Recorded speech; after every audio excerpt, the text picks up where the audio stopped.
Përshëndetje miq, përshëndetje, jam këtu në sheshin përballë kryeministrisë. Ky do jetë një live i shkurtër, po flasim sot për organizimin e protestës ditën e nesërme, ditë e shtunë, datë 17 janar, ora 6 e pasdites. Sot është dita e 41 që jemi përballë kryeministrisë, pa ndalim 24 në 24 orë, pa ndalim në shi, pa ndalim në diell. Ta mbyllim pak të pjesë se e pas kam lënë me zë. Pa ndalim për dënë mesazhin e një proteste e cila e ka theksin te ndërgjegjësimi popullor dhe te rritja e një proteste të qëndrueshme për të mundësuar detyrimin e Edi Ramës dhe vënien e tij në presion për të ikur nga ajo që është sot qeveria më e korruptuar e Europës dhe një nga më të korruptuarat në botë. Këtë nuk e them unë, këtë e thon raportet, këtë e thot Spaku, këtë e thon hetimet, po nga sa duket edhe qëndrimi i Shteteve të Bashkuara tashmë që e ka vendosur theksin te lufta ndaj narkotrafikut ndërkombëtar dhe lufta ndaj atyre që vrasin të ardhmen e rinisë përmes drogës, apo vrasin ekonomit duke detyruar popullsitë të emigrojnë përmes parave të ndyra, të zeza, të krimit dhe të drogës, është një çështje nga e cila Shqipëria duhet të ndahet dhe kjo histori duhet marrë fund. Pse janë shumë të tmerrshme paratë e drogës? E para njerëz se vrasin ekonominë, falimentoj biznese të tëra, sigurisht kur ti e ke ngrit hotelin me kredi, me djers, ti nuk mund ta japësh atë dhomën në një çmim në një muaj të caktuar batjavase, duhet paguash këstin e kredis, ndërkohë vjen ai i thasve me miell dhe për të falimentuar ty dhe të ta blej lirë ty dhe të detyroj që ti të ikësh nga ai vend për të ta marrë pronën, punon në krahun tënd me çmime që nuk e justifikojnë realitetin. Nga ana tjetër e keni parë zgjedhjet. Ata që nuk i kërcënojnë dot përmes vendeve të punës, apo tatimeve, apo heqjes ndihmës ekonomike, apo nuk e di se çfarë, dhe nuk u gjin dot anën, u dërgojnë krimin e organizuar për t'i rrahur, për t'i detyruar që të mos votojnë. Ose për t'u bler votën. Me çfarë? Me paratë e drogës. Me paratë e vjedhura të shqiptarëve këtu dhe paratë e drogës. Të njëjtën gjë bëhet duke dëmtuar sistemin e drejtësisë, sepse vënë dhe e blejnë drejtësinë në thonjza, psi, me paratë e drogës. Dhe ndaj është shumë e rëndësishme që lufta kundër atyre që kanë kapë shtetin dhe kanë kthyer në një narkoshtet të jetë e pandalur, të jetë e pa negociueshme, të jetë e pa mundur që të shantazhohet prej tyre. Kështu që nesër në orën 6, të gjitha ata që duan një demokraci normale, duan një republik të drejtë, duan një drejtësi që funksionon, duan një drejtësi që të mos kapet më nga pushteti politik, por të lulëzoj dhe ta vendosë këtë shtet në shina, duhet jenë protest të gjitha ata që janë fermer dhe që pasi u dogjën apo blektor, u dogjën në verë se nuk ish 2 avion Shqipëria apo zjarr fikse, dhe nuk ish mjete për të shuajtur zjarre, apo ju prish produkti i tyre, pra u than bimët nga i ftohti dhjetorit, apo u përmbytën nga rreshjet e janarit dhe shteti nuk ishte aty në asnjë moment, por u thonë do merrni dëmshpërblime. Çfarë dëmshpërblimesh? Dëmshpërblime në një republikë që nuk u shpau gjendja e fatkeqësisë natyrore në ato zona, nuk i marrin dot sipas ligjit. Ngelen në mshirë të kryetarëve të bashkive. Dhe e keni parë ju çfarë ka ndodhur rastet e tjera kur janë përmbytur apo kur janë djegur. Asnjë gjë nuk kanë marrë. As edhe një gjë nuk kanë marrë. As sa herë nuk do marrin. Pse? Nuk do marrin sepse ata që kanë sot pushtetin nuk kanë ndërmend të pyesin për njerëz sepse e kanë në mënyrë të padrejtë pushtetin. Çfarë je një banor i Tiranës që të shprish shtëpia në tërmeti dhe ke kaq vite në kombinat apo te 5 Maj apo në zona të tjera dhe nuk e ke marrë shtëpinë, apo të kanë dhënë një shtëpi e cila nuk përputhet me atë që duhet merje, apo nuk të kanë dhënë dokumentat e shtëpisë që të takonte nga tërmeti, ti duhet reagosh. 2019, 2020, 2021, 22, 23, 24, 25, po sa? Çfarë je një qytetar që je përmbytur në Durrës tani, mira familje që u shkatrua, shtëpia, banesat, mendojnë që do t'japin lek, do marrësh aq lek sa kanë marrë ata që janë përmbytur para teje në këtë vend. Asnjë gjë.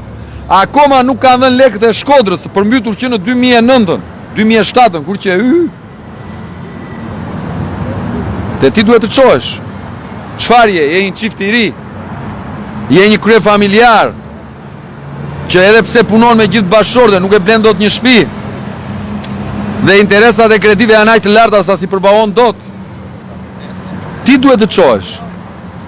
Sepse po nuk u çove dhe po nuk ikën këta, do ikësh ti nga Shqipëria, siç kanë ikur të tjerë para teje. Çfarë je?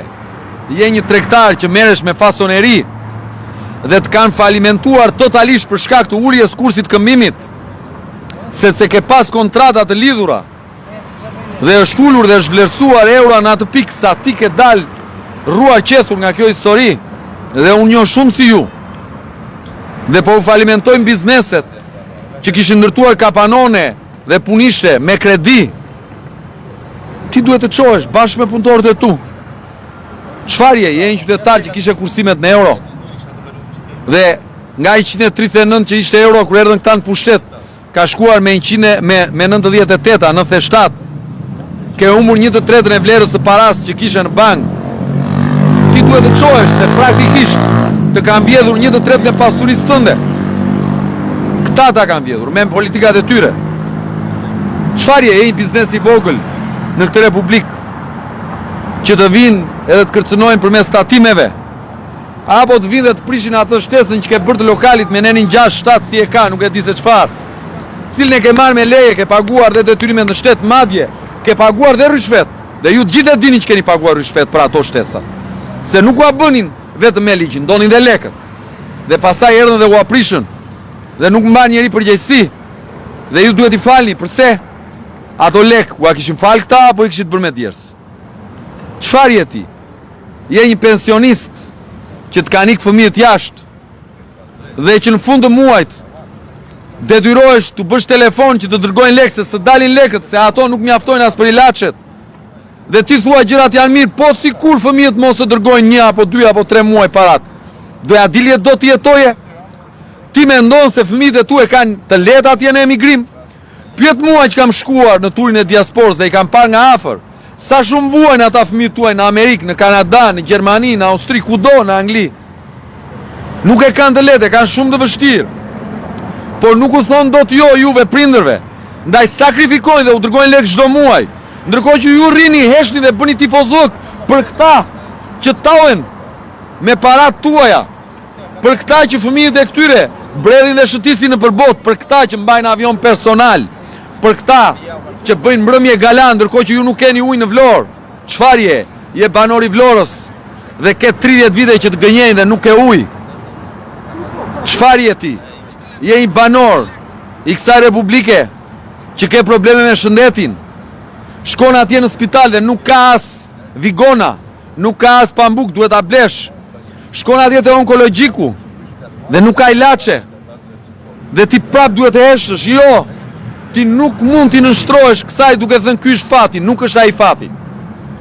Sot botë sëmundjet kancerogjene luftojnë në një pjesë shumë të madhe të tyre dhe pacientët ja dalin të mbijetojnë dhe të jetojnë normalisht, sepse ka ndërtuar shtete që ka financim për ilaçet dhe trajtimi bëhet në kohë dhe sasinë e duhur.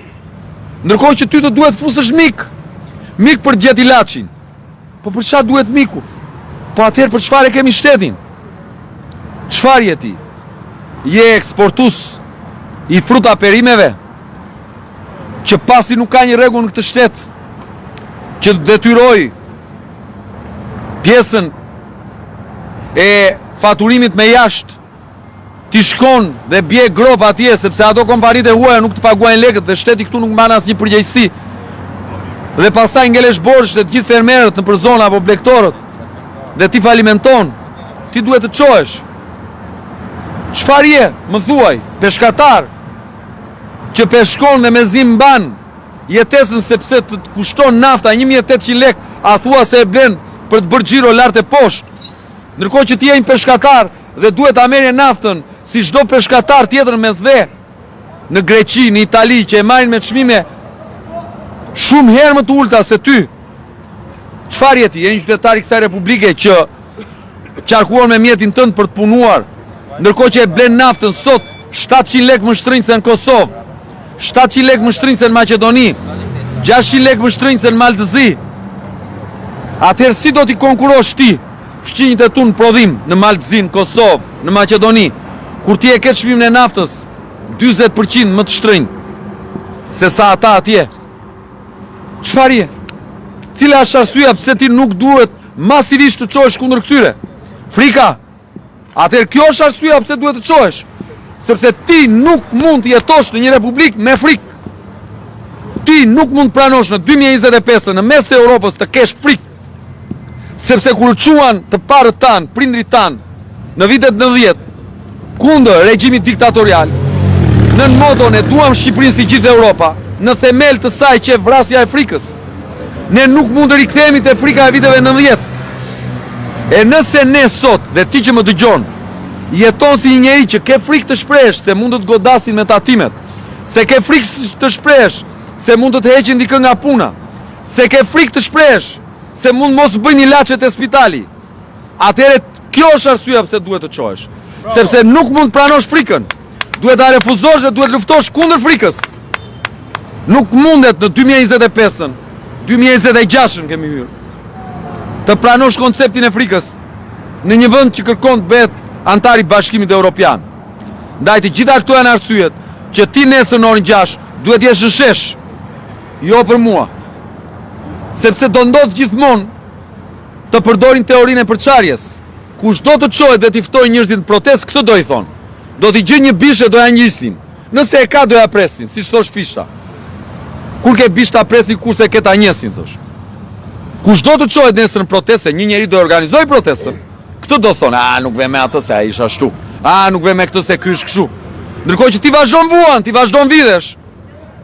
Ti vazhdon shtypesh, ti vazhdon të trëmbesh nga frika e këtyre.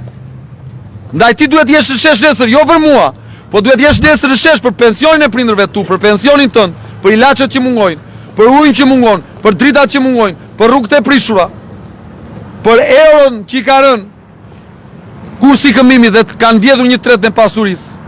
Ti duhet jesh nesër aty për çdo padrejtësi që të bëhet në përditshmërinë e jetës tënd, për korrupsionin që përballesh, për atë që të bëjnë në administrat duke të shpërfillur e të përplasur derën në fytyrë sa herë shkon, për pronën që s'ka dhënë si ish pronar, për lekët e burgut që s'ka dhënë të gjyshit tënd apo të babait tënd si ish i përndjekur.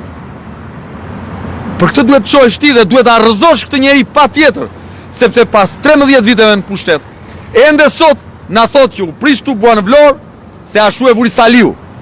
Po 12 vjet mor zotri, nuk mund të fshihesh më as pas Saliut, as pas Gishtit. Rrëzohet një ur atje, jo po ai në kohën e Zogut e ka hedhë betonin gabim. Po ti çfarë bëre 12 vjet? Se nuk janë 12 muaj, janë 12 vjet. Për këtë arsye duhet jesh nesër, jo për Adriatikun. Fare, mos më fol mua me gojë. Duhet jesh për vete, të marrësh gruan për dorë, të marrësh vajzën, të marrësh djalin, të marrësh prindin, të marrësh të dashurin, të dashurën. Dhe të mos shohësh si zgjidhje ikjen nga Shqipëria, po të shohësh si zgjidhje ikjen e këtyre nga zyrat që na i kanë vjedhur dhe po na vjedhin çdo ditë. Nesër në orën 6 ju pres në shesh masivisht. Bravo.